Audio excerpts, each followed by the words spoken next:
দুনিয়ার নাট্যমঞ্চে আমরা সবাই অভিনেতা,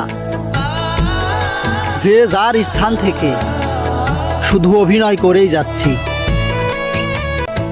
বিশেষ করে আমরা খুব সহজেই সবাই অতীতকে ভুলে যাই। কোনো ব্যক্তি যদি অতীতে কাউকে দুঃখ কষ্ট যন্ত্রণা দিয়েও থাকে, বর্তমানে এসে যদি ভালো থাকার আর ভালোবাসার অভিনয় করে, আমরা তাতেই সব কিছু ভুলে যাই। কিন্তু সেটাও যে তার অভিনয় ছিল, আমরা তা কখনো ভাবি না বা তাকে নিয়ে চিন্তাও করি না। পরিশেষে শুধু অভিনয় আর অভিনয়।